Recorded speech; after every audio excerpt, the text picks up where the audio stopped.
Hello friends, तो आज welcome है आपका दोबारा, क्योंकि आज है डे 2 और डे 1 में हमने सीखा था हेयर रूट के बारे में। आज हम बात करेंगे हेयर शाफ्ट के बारे में, जो हमारे लिए सबसे ज्यादा इम्पोर्टेंट है।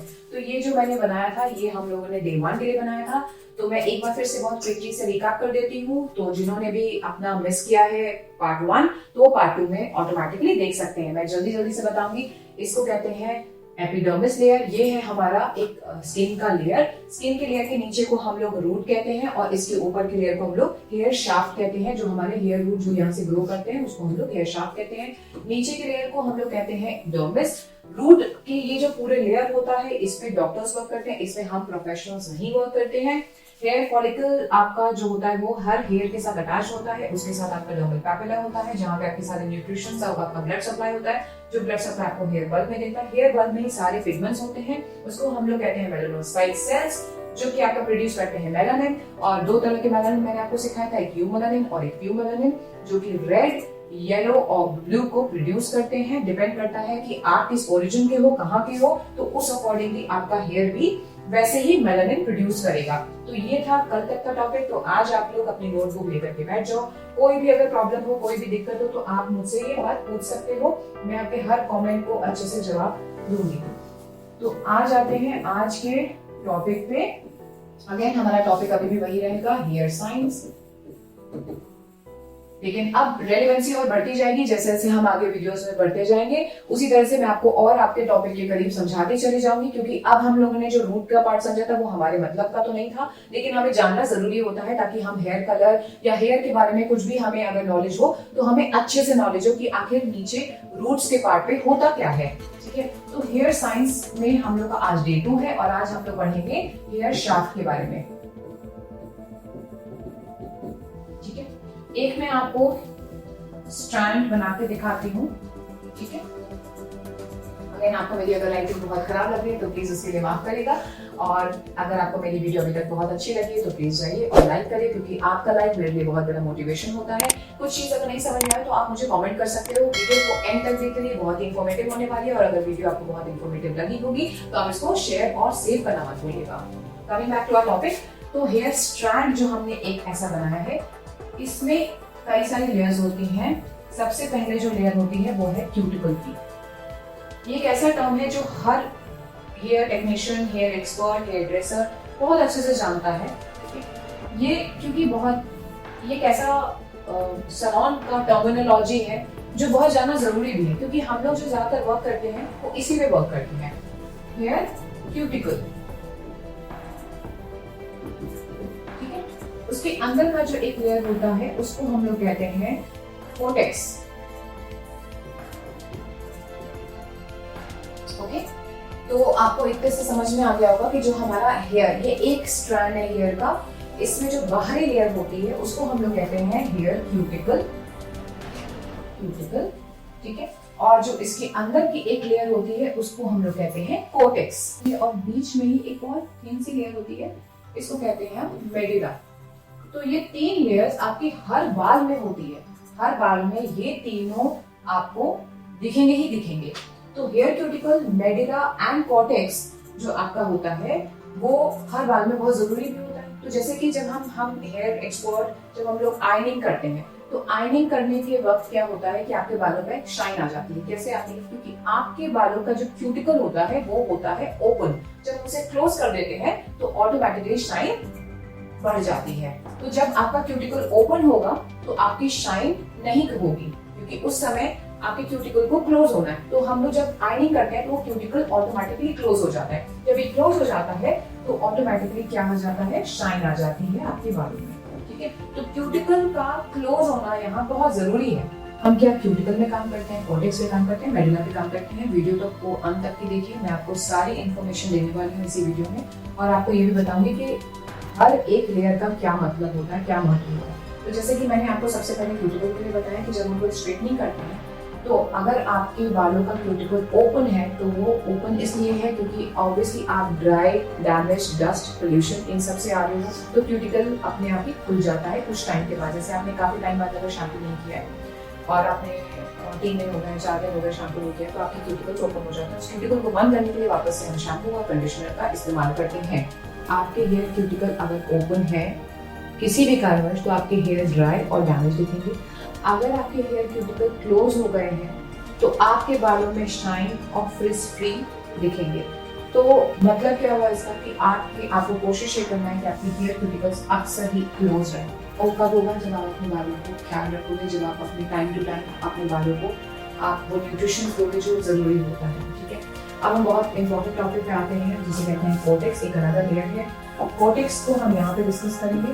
कोर्टेक्स एक ऐसा लेयर है जो 80% ऑफ हमारा भी जो काम होता है और जो वेट होता है वो कोर्टेक्स में होता है। तो कोर्टेक्स में 3 तरह के आपके बॉन्ड्स होते हैं। एक होता है हाइड्रोजन, एक होता है सॉल्ट और एक होता है आपका डाइसल्फाइड बॉन्ड। ठीक है, तो 3 तरह के बॉन्ड्स होते हैं कोर्टेक्स में हमारे, हाइड्रोजन बॉन्ड, सॉल्ट बॉन्ड और डाइसल्फाइड बॉन्ड। हाइड्रोजन और सॉल्ट बॉन्ड क्या होता है कि हाइड्रोजन और सॉल्ट बॉन्ड टेम्पररी होता है। जैसे कि आप इसको हीट एंड वाटर से आप इसको वॉश आउट कर सकते हो।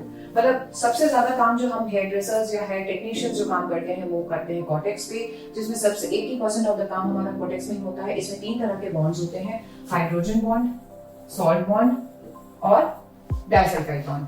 तो हम अभी सारे टॉपिक्स को आराम से धीरे धीरे कवर करेंगे और आपको समझाने की कोशिश करेंगे कि सारे बॉन्ड्स का महत्व क्या होता है। पहले आपको ये जानना जरूरी है कि हाइड्रोजन और सॉल्ट बॉन्ड जो होता है वो हीट और वाटर से ही आपका काम उसका हो जाता है। तो फ्रेंड्स, हमने यहाँ पे देखा कि कोर्टेक्स में 3 तरह के बॉन्ड्स पाए जाते हैं, हाइड्रोजन बॉन्ड, सॉल्ट बॉन्ड और डाइसल्फाइड बॉन्ड। ठीक है, तो हाइड्रोजन और सॉल्ट बॉन्ड होता है वो होता है टेम्पररी। टेम्पररी बॉन्ड कैसे होता है कि वो हीट और वाटर से टूट जाते हैं और वापस से रिपेयर हो जाते हैं। कैसे? जैसे आपने देखा होगा कि किसी भी क्लाइंट के हेयर वेवी आते हैं तो आपने उस पर क्या कर दिया, टेम्पररी हीट दे दी, टेम्पररी आयनिंग कर दिया, तो वापस से वो रिपेयर कैसे होते हैं? अगेन उस पर पानी डाल दो, उसको सुखा दो, वापस से बॉन्ड डेवलप हो जाते हैं, तो अल्टीमेटली वो अपनी पोजीशन पे वापस आ जाते हैं। तो बॉन्ड को हमने तोड़ा तो हीट से, लेकिन फिर वो वापस जुड़ गए। तो वो क्यों होता है? क्योंकि उसमें सॉल्ट बॉन्ड होता है।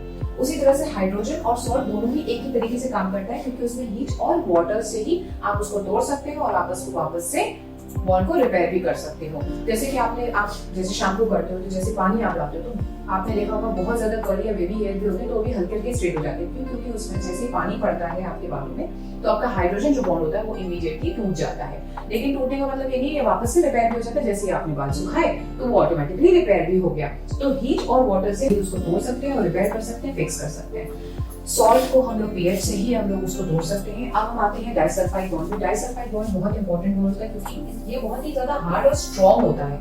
क्यों होता है? क्योंकि ये बना ही वैसा ही हुआ है। तो अल्टीमेटली जो भी हेयर ड्रेसर या फिर जो भी टेक्नीशियन जो भी आपका वर्क करते हैं हेयर पे, तो सबसे ज्यादा जो हम लोग वर्क करते हैं वो है डाइसल्फाइड बॉन्ड को तोड़ने के लिए। जैसे मान लीजिए कोई स्ट्रेटनिंग आए या कोई स्मूथनिंग आए तो हम किस पे वर्क करेंगे? हम डाइसल्फाइड बॉन्ड पे यूज करेंगे। तो बहुत सारी कंपनीज ने इस बॉन्ड को तोड़ने के लिए क्या बनाया है? रिलैक्सर। तो रिलैक्सर एक ऐसा सोल्यूशन है जिससे कि डाइसल्फाइड बॉन्ड आराम से टूट जाता है। अच्छा, और इसको फिक्स करने के लिए अगेन उन्होंने भी ये बनाया है न्यूट्रलाइजर।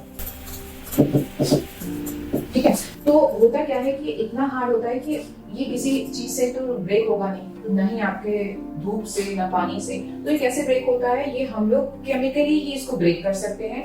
जो बहुत सारी कंपनीज आपके प्रोडक्ट्स बनाती हैं वो कैसे बनाती हैं? वो उसमें रिलैक्सर होता है, उसी से ही हमारा ये बॉन्ड टूट जाता है। और जब टूट जाता है तो उसमें हम लोग आयनिंग करते हैं, वॉश करते हैं, हम सारी चीजें करते हैं। उसके बाद हम लोग उसमें न्यूट्रलाइजर लगा के उसको फिक्स भी करते हैं। क्योंकि देखिए जो भी बॉन्ड हमने तोड़ा है तो उसे हमें रिपेयर भी करना है, हमें फिक्स भी करना है। उसको फिक्स हम कैसे करेंगे? हम करेंगे न्यूट्रलाइजर से।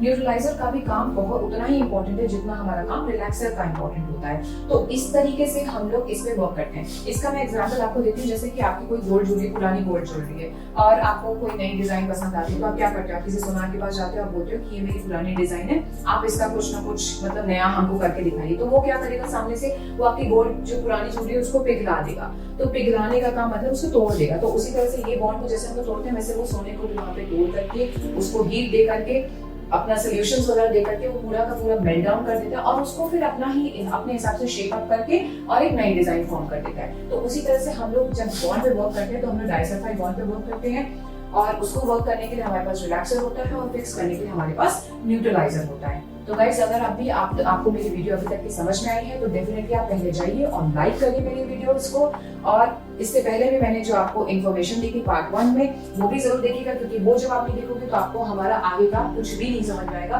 तो ये एक ऐसा ट्यूटोरियल है जो बेसिक से एडवांस है, जो आपको बहुत अच्छे से समझ में आने वाला है। हेयर कलर की सारी नॉलेज मैं यहाँ पे शेयर करूंगी आप लोग के साथ में, सो दैट आप लोगों के लिए बहुत आसान हो जाए। घर में बैठ करके या कहीं भी सैलून में आप विजिट करते हो तो आप एक पूरी नॉलेज के साथ जाओगे। तो जब तक आपके पास नॉलेज नहीं होगी तब तक आप अपने आप ऊपर कैसे काम कर सकते हो। और बाल हमारी बॉडी का बहुत ही अहम हिस्सा होता है।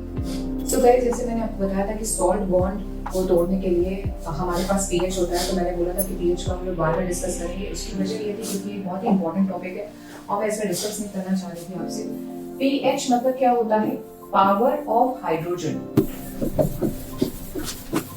ठीक है, पावर ऑफ हाइड्रोजन। आपने अक्सर ही सुना होगा, जैसे हम लोग बचपन से जंक फूड खाते हैं या फिर कुछ भी उल्टा सीधा बाहर का खा लेते हैं, और हमारे घर वाले हमें बोलते हैं कि नहीं तुम लोग तो हेल्दी खाया करो बिकॉज आपकी स्किन और हेयर उससे बहुत अच्छी होगी। तो इसका क्या मतलब होता है? इसका मतलब ये होता है कि जो हम खाना खा रहे हैं वो हमारी सेहत और हमारी स्किन और हेयर के लिए बिल्कुल भी अच्छा नहीं है। उसी तरह से हम लोग पीएच का जो एक स्केल होता है वो कैसे देखते हैं, वो उसको देखने के लिए भी हम आपको आगे आने वाली वीडियो में आपने बताएंगे कि किस तरीके से एक पीएच का स्केल होता है और वो हम उसे कैसे मॉनिटर कर सकते हैं। तो कई बार जब हम खाना खाते हैं, जंक खाना खाते हैं, तो उसमें पीएच बैलेंस जो होता है वो काफी बिगड़ा हुआ होता है। तो उसकी वजह से जो हम लोग का जो पीएच बैलेंस जब बिगड़ता है तो हमारी सेहत में हमारी स्किन हेयर के साथ साथ जो इंटरनल ऑर्गन्स भी होते हैं वो भी कई बार बिगड़ जाते हैं।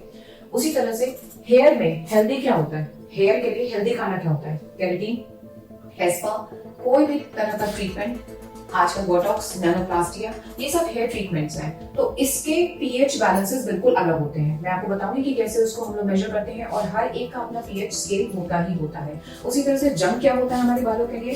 Colour, blonder, chemical, smoothening, rebonding. तो ये आपके बालों के लिए बहुत ही घातक होता है। तो अब लेकिन इसका मतलब ये नहीं है कि आप यूज नहीं कर सकते हो, आप कर सकते हो, लेकिन इसको फिक्स करने के लिए भी हमारे पास जो ट्रीटमेंट बेस्ड प्रोडक्ट्स होते हैं, जैसे केराटिन हो गया, time to time hair spa हो गए, उसके बाद आपका बोटॉक्स ट्रीटमेंट हो गया, डीप कंडीशनिंग ट्रीटमेंट हो गया। तो ये अगर आप टाइम टू टाइम लोगे तो आपके बालों में अगर जिस भी तरह का केमिकल होगा उससे बाल आपके डैमेज नहीं होंगे। तो ये हमारे लिए बहुत जरूरी है कि जो भी हम कलर करते हैं या हम किसी भी तरह का स्मूथनिंग करते हैं या हम कोई भी तरह का केमिकल लगाते हैं तो उसको ठीक करने के लिए हमें ट्रीटमेंट की जरूरत पड़ेगी ही पड़ेगी। तो उसी में ये हमारा हो गया जंक और ये हमारा हो गया healthy food for our hair. अब हम देखते हैं कि किस तरीके से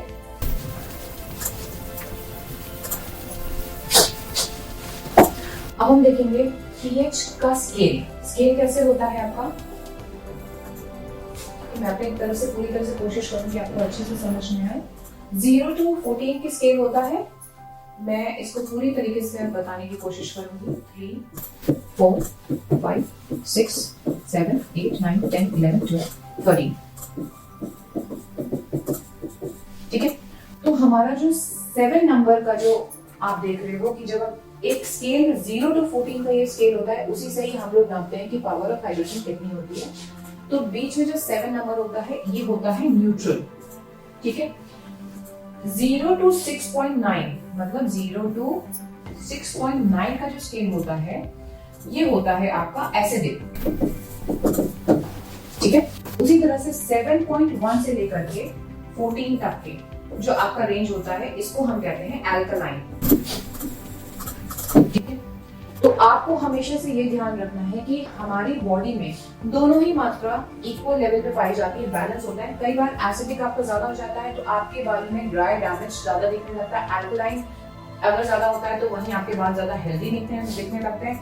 और बैलेंस अगर ज्यादा हो जाएगा, आपका इक्वल अमाउंट पे रहेगा, आपने अच्छे से केयर करो पीएच बैलेंस को देखते हुए, आपने कोई प्रोडक्ट को परचेज किया, कोई सर्विसेज आप आगे ले रहे हो, तो उससे क्या रहेगा, हमेशा आपके बाल बैलेंस रहेंगे। और उससे क्या होगा, जब आपके बाल में एसिडिक और अल्कलाइन बैलेंस होगा तो आपके बाल ऑब्वियसली हेल्दी रहेंगे। ठीक है, तो आगे हम पढ़ते हैं कि किस तरीके से आपका एसिडिक और अल्कलाइन होता है। तो हमारे जो स्कैल्प होता है, हमारा जो हेड होता है, उसकी जो आपकी मिनिमम पीएच बैलेंस होता है वो होता है 4 to 5 से लेकर के 5.5 तक। इतना होना चाहिए। ये नेचुरल है, इतना होना ही चाहिए आपके स्कैल्प का पीएच बैलेंस। ठीक है, तो अगर आपके स्कैल्प का बैलेंस, अगर आपके स्कैल्प का जो पीएच बैलेंस है वो 4.5 टू 5.5 है, तो आप आराम से, मतलब ये हो सकता है कि this is a very good symptoms कि आपके स्कैल्प बहुत हेल्दी है। ठीक है, तो उसी तरीके से किसी भी प्रोडक्ट का आपको वो पीएच जानना है, तो ये हमेशा इट इज वेरी इंपॉर्टेंट कि आप कोई भी प्रोडक्ट परचेज करें तो उसके पीछे उसके पीएच बैलेंस लिखा रहता है, या कोई भी अगर आपको सर्विस लेने जा रहे हो तो आप उसके बारे में थोड़ा सा डिटेल में जानकारी ले लो, और आपको पीएच बैलेंस जब पता हो जाएगा तो आप वही पर्टिकुलरली सर्विस लोगे जो आपके बालों को समय सूट करेगा। मान लीजिए कि अगर आपके पीएच बैलेंस ज्यादा है और आपको उसे कम करना है, तो आपने सर्विसेज अकॉर्डिंगली उसी तरह से की, तभी आपका पीएच बैलेंस वहां पे नॉर्मल हो पाएगा। पूरा जो स्केल मैंने बनाया हुआ है 0 to 14 में, आप ये देख सकते हो कि हमारे बालों को 0 to 6.9 बाल हो या फिर आपका स्किन हो, 0 to 6.9 अगर होता है तो वो होता है एसिडिक में, और अगर हमारा पीएच बैलेंस अगर हमारा 7.1 से 14 की रेंज में आता है तो उसको हम कहते हैं कि हमारे बाल टुवर्ड्स अल्कलाइन है। तो अब इसका क्या मतलब होता है, देखिए आइडियली हमारे जो स्कैल्प होता है उसका आइडियली जो पीएच बैलेंस होना चाहिए वो होता है 4.5 से 5.5। ठीक है, ये आइडियल है कि इतना होना ही होना चाहिए। मान लीजिए अब आप ये समझिए कि इस बीच में यहाँ होना चाहिए, तो इसका मतलब एसिडिक है। इसका मतलब है कि आपके बाल हेल्दी हैं और आपके क्यूटिकल्स क्लोज्ड हैं, ओपन नहीं है। तो जैसे मैंने आपको इस वीडियो में पहले बताया था कि क्यूटिकल जब ओपन होते हैं तो वो होता है ड्राई और डैमेज। तो वो कैसे बाल होते हैं, जब आपका पीएच बैलेंस यहाँ इस स्केल में आता है 7.1 से लेकर के 14 की रेंज में जब ये आता है, तो आपका जो पीएच बैलेंस होता है वो होता है ज्यादा, और उससे क्या होता है, आपके बाल हो जाएंगे अनहेल्दी हो जाते हैं, और आपके बालों में क्यूटिकल्स जो होते हैं, जो आपके बालों के जो क्यूटिकल्स होते हैं वो आपके ओपन रहेंगे। तो इससे ऑब्वियसली हमारे बाल जब यहाँ चले जाते हैं तो हमें उसको वापस अपने एसिडिक लेवल पे लेके आना ही होता है, ताकि आपके बाल वापस से हेल्दी हो सके। अब उसी तरह से कई सारे एग्जांपल्स देखे गए हैं, जैसे कि आप कोई भी अगर मास्क लेने जाते हो तो उसका पीएच बैलेंस होता है 3.5 से लेकर के 4.5। अगर जैसे आपने कोई भी कलर या फिर ब्लॉन्डर यूज किया है तो कलर का पीएच बैलेंस 10 से 14 के बीच में होता है। उसी तरह से कोई भी शैम्पू जब आप यूज करते हो, नॉर्मल शैम्पू जैसे आप यूज करते हो, तो उसका पीएच बैलेंस 8 से 12 होता है। तो आप देख सकते हो कि जैसे आपने कोई भी अगर शैम्पू यूज किया तो इसका पीएच बैलेंस होता है 8 से 12। तो आपने देखा होगा अगर सिर्फ शैम्पू यूज करते हैं तो बाल बड़े ड्राई और डैमेज हो जाते हैं। ऐसा क्यों होता है, क्योंकि आपके बालों का जो नॉर्मल है वो है 4.5 से 5.5, और आपने शैम्पू लगा के अपना पीएच बैलेंस को वहां बढ़ा दिया। तो इसको कम करने के लिए हम अगेन क्या करते हैं, हम यूज करते हैं मास्क। मास्क यूज करने से इमीडिएटली हमारे जो क्यूटिकल्स ओपन हो गए हैं उसको हम लोगों ने क्लोज कर दिया, पीएच बैलेंस इसका 3.5 से 4.5 हो गया, तो ऑटोमेटिकली हमने वहां पे कर दिया बैलेंस। तो हमें देखिए बहुत इंपॉर्टेंट है ये चीज समझना, यहाँ पे ध्यान से देखिएगा कि हम अपने बालों को बहुत ज्यादा अल्कलाइन की तरफ नहीं ले जा सकते, क्योंकि उससे क्या हो रहा है, हमारे बाल ड्राई और डैमेज हो रहे हैं। उसी तरीके से हम बहुत ज्यादा एसिडिक की तरफ भी नहीं जाएंगे, क्योंकि अगर हम इस तरफ, जैसे मान लीजिए कि अगर हमारा स्कैल्प का पीएच बैलेंस 1.5 से 2 के बीच में वैरी कर रहा है, तो हमारा बाल क्या हो जाएगा, बहुत ज्यादा ऑयली हो जाएगा, बहुत ज्यादा सीबम सीक्रेट करने लगेगा। तो और वहां पे भी फिर हमारे हेयर को अलग अलग प्रॉब्लम्स होने लगेंगी। तो गाइस इतना आपको समझ में आया कि हर चीज का आपको पीएच बैलेंस जरूर चेक करना है before you by any of the product, before you choose any services. बहुत आराम से आप इसको गूगल सर्च करके भी देख सकते हो। जैसे आपको मान लीजिए केराटिन कराना है, तो केराटिन का पीएच बैलेंस क्या होता है 3 to 4, 3 से लेकर 4 तक के। तो जाहिर सी बात है जैसे ही आपका बाल ज्यादा ड्राई हो गया है, डैमेज हो गया, तभी तो आप ट्रीटमेंट कराने जाते हो। तो जब आपको ये समझ में आ जाता है कि क्यूटिकल्स अब हमारे जो है ओपन हो चुके हैं और हमें अब ट्रीटमेंट की जरूरत है, किसी स्पा की जरूरत है, तो आपको मालूम है कि आपको केराटिन कराना है। केराटिन कराते ही आपका जो बाल है टुवर्ड्स एसिडिक आ जाएगा और नॉर्मलसी पे आ जाएगा, और जैसे ही यहाँ हम लोग अचीव कर लेते हैं ऑटोमेटिकली आपका हेयर हेल्दी और स्मूथ दिखने लगता है। तो ये एक कैलकुलेशन है, इसीलिए इसको साइंस कहा गया है, क्योंकि हर चीज का एक महत्व है। बट ये चीज आपके लिए बहुत इंपॉर्टेंट है समझना कि आप किस तरीके से कोई भी प्रोडक्ट को कंज्यूम करते हो, कोई भी सर्विस को आप कंज्यूम करते हो। क्योंकि अगर आपने सर्विस बहुत सोच समझ के लिए, तो आपके बाल कभी जिंदगी में डैमेज नहीं होते। And similarly it goes with the skin also. तो आपको पीएच समझना बहुत ज्यादा यहाँ पे जरूरी होता है। ठीक है, जैसे कलर अक्सर ही जैसे हमारे ग्रे कलर होते हैं, जैसे मेलानोसाइट्स हमारी वर्क नहीं करती है। मेलानोसाइट्स जैसे मैंने आपको इस वीडियो में पहले ही बताया था, तो हम लोग कलर करते हैं। तो आपका सवाल ये होगा कि मैम हम लोग जो है कलर भी करते हैं, उसका पीएच बैलेंस तो बहुत ज्यादा है। बिल्कुल सही कहा आपने, कलर ज्यादा है, लेकिन उसके बाद जब हम सेम कलर को जब हम अपने सैलून में शैम्पू स्टेशन पे मास्क अप्लाई करते हैं, तो यही कलर का जो पीएच बैलेंस होता है मास्क एप्लीकेशन में देखिए कितना है आपका 3.5 से 4.5 में, तो ऑटोमेटिकली हम वहां पे क्यूटिकल्स को क्लोज भी कर लेते हैं। तो उससे क्या हो जाता है, हमारे बाल स्मूथ, शाइनी और सिल्की दिखने लगता है। ठीक है, तो अब आपको समझ में आ गया कि एसिडिक अगर हम ज्यादातर अगर अपने बालों को रखेंगे, अगर हम इस क्षेत्र में ज्यादा रहेंगे तो हमारे बाल हेल्दी रहेंगे, हमारे क्यूटिकल्स क्लोज रहेंगे। यहाँ रहेंगे तो हमारे बाल ज्यादातर ड्राई, डैमेज और बहुत ही डिस्ट्रेस बाल रहेंगे। तो अल्टीमेटली हमें यहाँ पे कोई ना कोई ट्रीटमेंट कराना ही पड़ेगा to in order to balance it out और इस पोजीशन पे लाने के लिए, ताकि हमारा जो नॉर्मलसी है वो हमेशा मेंटेन रहे। तो अगर यहाँ तक कि आपको वीडियो समझ में आई है गाइस, तो आगे आपको आपके लिए सारी वीडियोस बहुत आसान होने वाली है। ये मैं आपको गारंटी दे रही हूँ कि ये पूरा ट्यूटोरियल करके आप एक बहुत अच्छे कलर्स बन सकते हो। You can understand the colours very easily, और आप कहीं पे भी ये सर्विसेज करा सकते हो, चाहे आप घर बैठ करके कराना चाहो या सैलून में विजिट करके कराना चाहो। एटलीस्ट आपको ये समझ में आएगा कि आप जो चीज अचीव करना चाह रहे हो, जो आप प्रोडक्ट यूज करना चाह रहे हो, जो आप सर्विस लेना चाह रहे हो, उस सर्विस का महत्व क्या है आपके बालों पे, तो आप कंफ्यूज नहीं होंगे। और जब आपको सारी नॉलेज है तो आपको मालूम है कि आपको किस रास्ते जाना है। ठीक है, तो अभी तक के जितना भी मैंने समझाया है आप इसका स्क्रीनशॉट भी ले सकते हो। You can save this video for the future references, ताकि आप इसको बार बार सुनिए, बार बार देखिए, सो दैट आपको ये बहुत अच्छे से इसको समझ में आ जाए। गाइस, यहाँ पे एक चीज और मुझे बतानी थी आपको, जैसे आपने शैम्पू यहाँ पे किया है, तो ये जो शैम्पू ये नॉर्मल शैम्पू है जो आपके मार्केट में अवेलेबल है। हर तरह के शैम्पू का पीएच बैलेंस 8 से 12 के बीच में होता है। उसी तरह से पैराबेन फ्री आपने शैम्पू सुना होगा, पैराबेन फ्री, सल्फेट फ्री, तो इसके पीएच बैलेंसेस कितने होते हैं? अराउंड 6 के अराउंड होते हैं। तो जब आपने पैराबेन शैम्पू यूज किया, उसके बाद आपने मास्क किया, तो ऑटोमेटिकली आपका अगेन बाल स्मूदन हो जाएगा, बाल आपका एसिडिक हो जाएगा, नॉर्मलसी में पहुंच जाएगा, आपको किसी भी तरह की कोई जरूरत नहीं है। तो अगर आप घर में भी अगर आप एक सही शैम्पू और कंडीशनर भी यूज कर रहे हो, तो भी आपको मतलब बहुत ज्यादा कुछ करने की जरूरत नहीं है, क्योंकि आप अब इस पूरे साइंस को बहुत अच्छे से समझते हो और जानते हो। तो गाइस, ये आपने देखा कि यहाँ पे मैंने सब कुछ आपको बहुत ही डीपली समझाया हुआ है कि इसका पीएच बैलेंस कितना होता है और हमें क्या देख करके अपने बालों की प्रेजेंट कंडीशन देख करके हमें क्या प्रोडक्ट और क्या सर्विस लेनी चाहिए, वो भी मैंने आपको बहुत अच्छे से यहाँ समझा दिया है। अगर हमारे बाल अल्कलाइन की तरफ है तो वो बहुत ज्यादा अनहेल्दी है और उनकी क्यूटिकल्स ओपन है, और अगर हमारे बाल टुवर्ड्स एसिडिक है, बहुत ज्यादा नहीं 4 और 5 के बीच में है, तो हमारे बाल बहुत ही ज्यादा हेल्दी हैं और क्यूटिकल्स हमारे क्लोज हैं। ओके, अब यहाँ पे सबसे ज्यादा इंपॉर्टेंट आता है कि ये सारी चीजें हमारी क्यों जरूरी होती है। तो मैं अपने प्रीवियस वीडियो में चली जाती हूँ, जहाँ पे हमने आपको बताया था कि ये जो मैंने आपको ड्राइंग बताई थी ये पूरा हेयर शाफ्ट के बारे में, कि हमने कॉर्टेक्स पढ़ा था। कॉर्टेक्स में मैंने आपको बताया था कि 2 चीजें होती हैं, एक होता है आपके बॉन्ड्स जो मैंने नेक्स्ट स्लाइड में आपको बताया हुआ, और एक होता है आपका पिगमेंट। ठीक है, तो पिगमेंट जैसे मैंने इससे पहले वाले वीडियो में आपको बताया है कि 3 तरह के पिगमेंट्स होते हैं, एक होता है रेड, एक होता है येलो और एक होता है ब्लू। जो नेचुरल पिगमेंट होते हैं ये आपको नेचुरली मिला हुआ है, ये कहीं से हमने बनाया नहीं है, ये नेचुरली प्रेजेंट लगा ही रहता है। तो जब हम कलर करते हैं, किसी के बालों में कलर करते हैं, तो कहाँ वर्क करते हैं? हम वर्क करते हैं उनके कॉर्टेक्स लेयर पे। कॉर्टेक्स लेयर पे जब हम वर्क करते हैं तो जाहिर सी बात है, देखिए जब हमें शैम्पू करना होता है तो हमें शैम्पू जब हम किसी भी बाल पे करेंगे तो हमें क्यूटिकल्स ओपन चाहिए होते हैं। तो जैसे कि मैंने अभी आपको समझाया था कि क्यूटिकल्स को हमें अगर ओपन चाहिए या करना है, जैसे आपको मैंने बताया था कि एल्कलाइन की तरफ जाना पड़ेगा। एल्कलाइन की तरफ जाने के लिए हमें एक ऐसा शैम्पू यूज करना है जिसका पीएच बैलेंस आपको 8 to 12 होना चाहिए। तो देखिए गाइस, यहाँ पे आपको समझना जरूरी है कि जरूरी नहीं है कि आप सल्फेट फ्री शैम्पू यूज करो या पैराबेन शैम्पू यूज करो। आप जब भी इन सब चीजों का एक साइंस है पीछे। अगर आपको शैम्पू 8 और 12 के पीएच बैलेंस के बीच में करना है, तो इसका मतलब है आपको अपने क्यूटिकल्स को ओपन करना है। ओपन करेंगे तभी आप कॉर्टेक्स लेयर पे जाकर के आप अपना केमिकल को डिपॉजिट कर सकते हो, कलर कर सकते हो वहां पे।